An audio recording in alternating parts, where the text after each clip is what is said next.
very good one to have right now. And he's going to level the Warden up right away.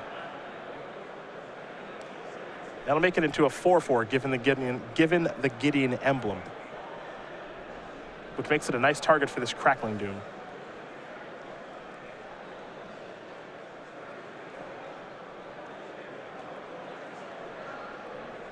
Stevens with a Jace. Mantis Rider going to come into the red zone.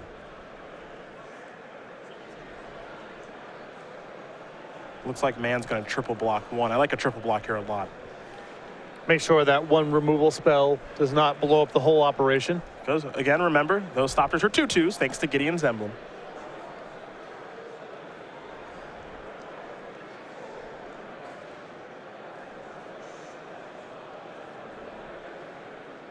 And now we got a Surge of Righteousness. Yikes. That's a beating. I mean, that's a huge deal here for Mann, as now the skies are clear. And he gains a little bit of life, too. Mann untapping, no cards left in hand.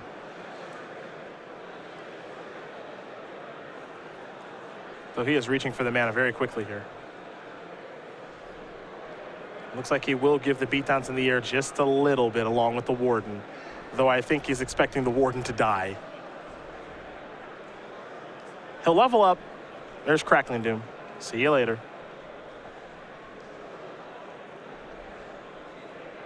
Two damage will come across.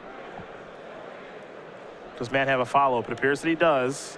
And it's a Silk Wrap. Really important follow-up, too. Yeah. That takes care of Chase. It leaves Stevens with just a Knight ally on the battlefield. Gideon was the draw, however. There's an attack. Here's your trade. Time to rebuild. We'll see how well Mann can draw now. Again, a lot of big draws available here. Gideon, Den Protector, Nissa, the list goes on and on and on. The Thopter token will knock Gideon down a little bit. Mann just has to pass the turn back. Battlefield forward to draw here for Stevens. He'll tick up Gideon. He's going to come across here for a pretty healthy amount. Pass the turn back over to Mann. Mann's at 2. Mann's all done here. Stevens top deck's a little bit better there in the mid game, and we get ready here for game number 3 between Todd Stevens and Steve Mann. Jeskai Black, Green White Megamorph, tied up a 1-1.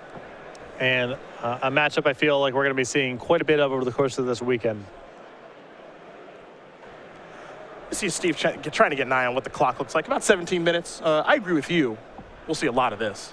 They seem like two of the best position decks, two of the most popular decks from what we've seen thus far. Not surprising.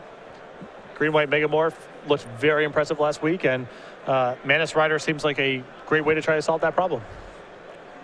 They'll shuffle up. Steve will be on the play. We'll talk about the Star City Games YouTube page. Over 80,000 subscribers where you can watch a whole bunch of awesome stuff at youtube.com/Star City Games. A ton of archive content here. Videos from the Versus series, premium archives, open series archives, and some stuff exclusive to the YouTube page like unboxings.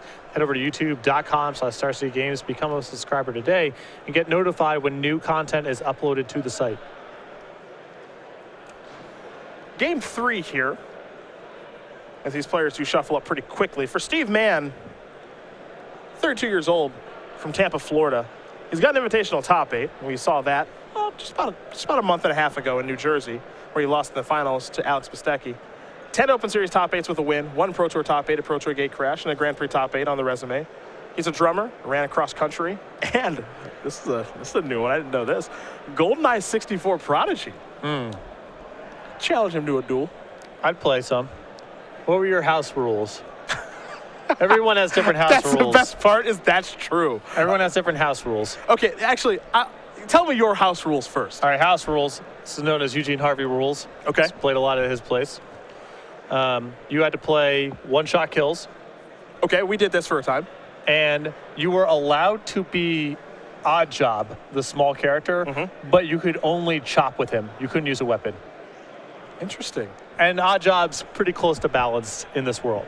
So those are the house rules. Only one. Did you guys play with remote mines? Yeah, of course. Okay, were you allowed to throw and then blow them up in the air? Yes. Okay, because that was like real cheap. The best is when people figured out you could do that and then you didn't tell your friends how to do it. And so they're just chasing you with a gun. You just throw a mine in their face and blow it up. Yeah, there's some level of Mario Kart where you can like cheat by hopping over the rail and kind of lapping everyone. Yeah. And Eugene, of course, knew how to do this, and no one else did. The house rules were pretty. When we played one-hit kills, they were generally the same.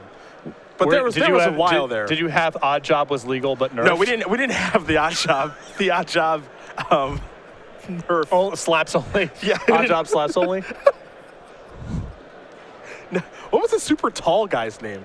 I forget. He had metal teeth. I think it's Jaws, but I'm not. Yeah, positive. Jaws sounds right. He was pretty bad. That was the other thing you could do if you're playing with people who were a lot worse than you. That's another way to balance is be Jaws. Play Jaws. Yeah. Yeah. For my money, like a top 3 video game of all time. Oh, of course. GoldenEye. Well, it's just a shame because like the young kids now, if you show them that, they're like, "What are all these boxes on the screen?" Yeah. And what's the golden gun? Right. But it's the best. It's like probably the 3rd best video game of all time. Probably, there are a few ahead of it for sentimental reasons for me. Yeah, probably the same people who complain about Citizen Kane being black and white. I have nothing to do with these people. It's a classic. A Jace activation here for Todd. That's how he got his game started. For Steve, he has a Warden of the First Tree that's level 1 along with the Death Miss Raptor.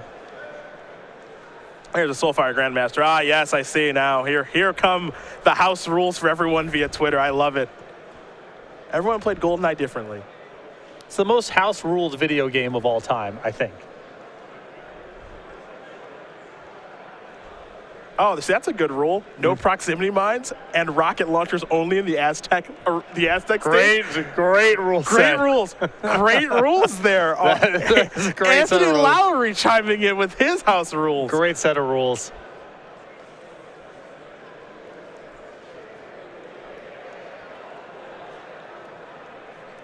Got a Nissa here from Steve. Proximity mines were just so frustrating that they were worth playing with.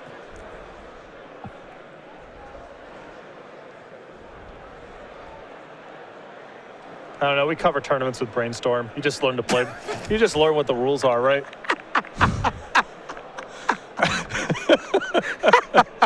Yeah.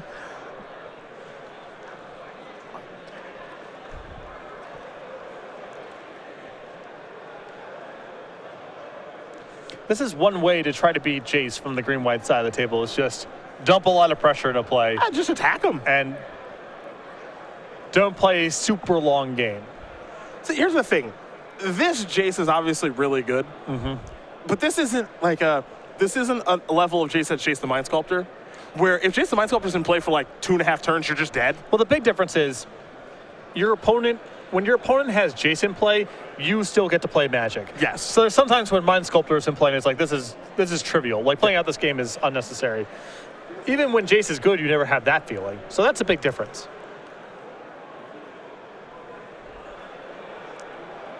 It's an excellent card. It's going to win tons of games in Standard, and it's going to do the same in Modern, most likely as well. But it is not Jace the Mind Sculptor. The game doesn't just end. There's a roast. That'll take care of a Warden. It'll also gain 5 life. So Steven's up to 12, I believe, now. Soulfire Grandmaster looking to bring him up to 14. See if Nissa wants to trade or not. This is a bad turn here for Steve because he was trying to mitigate what Jace was doing by racing, and Stevens is getting a huge chunk of life on the way back.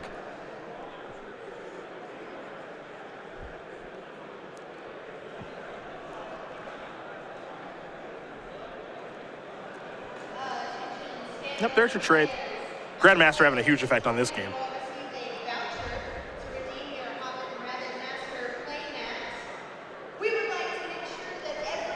Here comes Death Miss Raptor.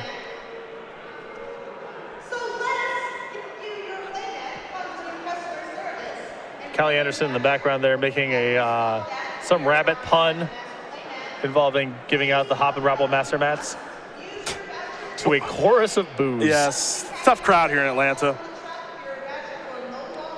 The SCG staff and the people playing in tournaments, there's a long history of puns made by the staff and then those being booed by the people in the tournament. Well, I think that's what you strive for. Yeah. The goal is to be booed. Wingmate Rock is going to bring a token along with it, as Death Miss Raptor satisfied the raid. It's like crowd participation in professional wrestling. Everyone knows what's coming, but you do it anyway. You still cheer or boo, yeah. It's part of the live experience. Yeah. I do that when I'm not even at a show. I just do it in my apartment. Right.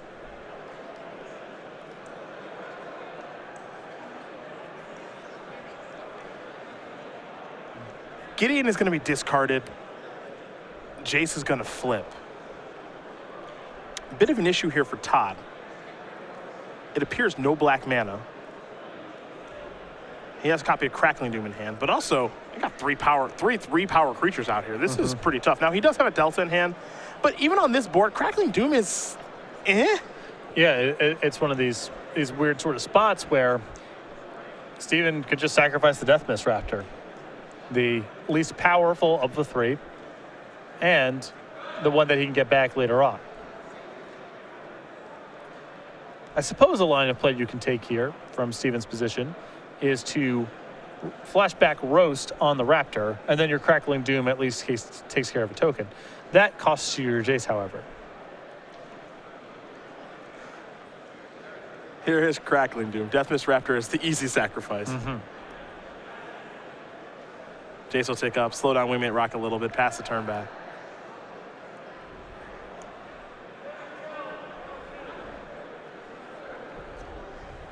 But the mana here for Stevens is kind of coming back to hurt him a little bit. Yes. Couldn't play Dragon Master Outcast that turn. Does have a copy of Dig Through Time, and I think the necessary cards in the graveyard to be able to cast it, so he can still play 2 spells over the course of 1 turn, but he's not in a great spot right now. And Dig Through Time justifies last turn's play. I thought what was going to happen there, as I mentioned, was Stevens roasting the Death Miss Raptor and then using Crackling Doom to take care of one of the flyers. He's going to Dig Through Time. This is fine. It's a morph. That's a Den Protector. The ability to return something, get back a Death Miss Raptor. So much in the way of resources to work with this deck, too. I mean, Steve's got a 2-turn sequence set up here of unmorph Den Protector, get back Death Miss Raptor, return Nissa to my hand, Nissa, get a 7th land, flip, play Gideon. That's what he's got rolled up over the next 2 turns. I've seen worse. Good set of cards here. I mean, Dig Through Time's a nice card, but Mann's got his own form of card advantage as well. And the benefit is that it's interacting with the board and attacking Stevens' life total when he's already on the ropes. Now, the tough thing here, too, for Stevens is there's always that play that I think many are going to grow accustomed to with this deck, as he's going to resolve Dig Through Time here. So we'll take a look at the top 7 and take 2 with him. He could have flipped Jace plus Jace to give something -2/-0, preferably the Death Miss Raptor, then cast Crackling Doom, kill Flyer that way. Yes. And that's something that I just don't think that play pattern is ingrained with people yet. Right. We don't see it happen very often, but it's something that comes up a lot because of how Crackling Doom reads. So now we're going to see Death Miss Raptor come back. It's like it didn't even kill it at all. Yeah, Crackling Doom is a very odd card because it reads like an Edict effect. And historically, when your opponent plays an Edict, when you're casting one, it's like, okay, well, the worst thing in play dies, and that's the end of it. Crackling Doom is a lot more precise than that. And when you have effects like Jace that allow you to modulate power or toughness numbers in play, you can be much more precise with it. Yeah.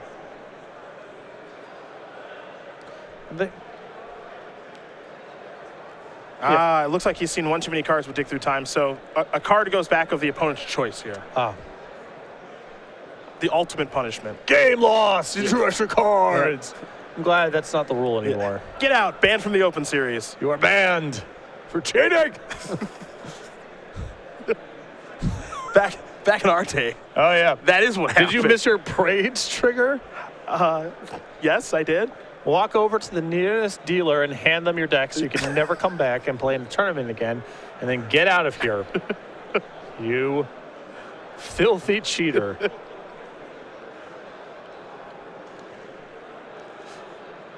I liked it more that way. Different time. Yeah, different times. Different era. Yeah. I just made sure I didn't make mistakes. That's why my board states are always so clean. It ensured that some people didn't make many mistakes and other people just didn't show up to tournaments. Yeah. So it depends what your goals are.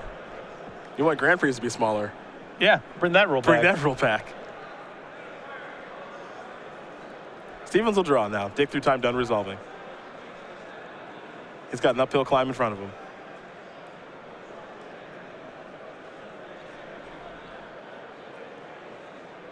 Does have a roast in hand. Not sure how appealing that is right now.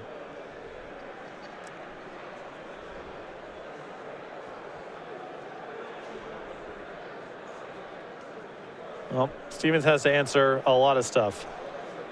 Jace kind of represents an answer to one of the threats in play.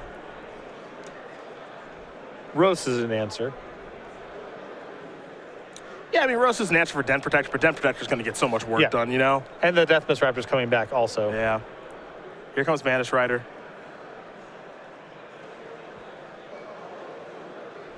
I just don't know if Stevens can hold on through all of this.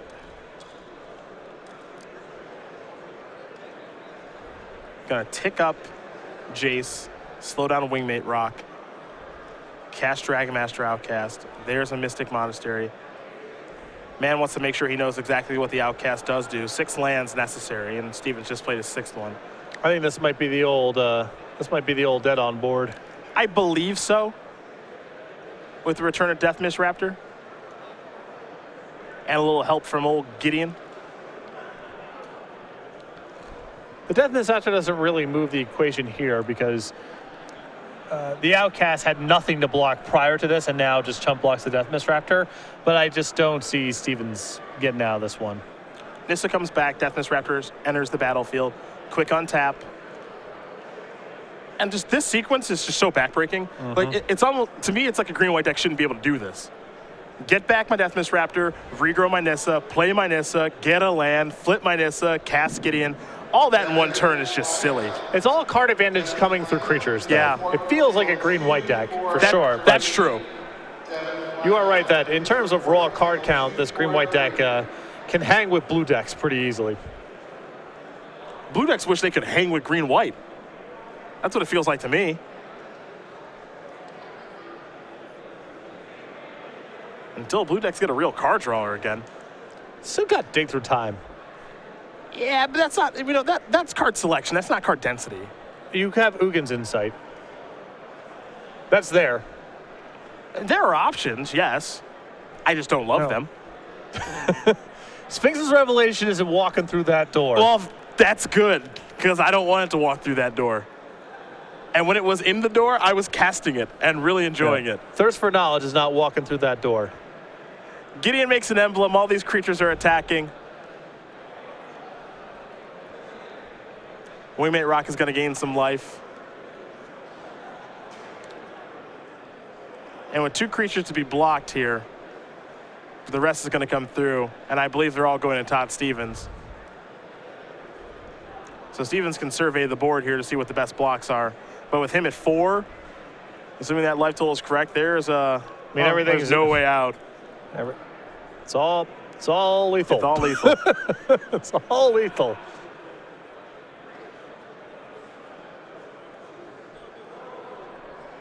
His players are playing on here, so.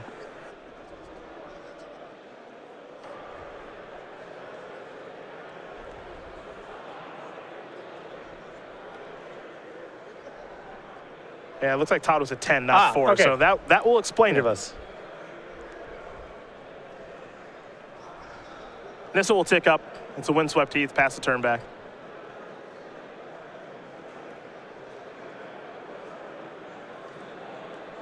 You can see Stevens' hand. He's got 2 lands and a roast here.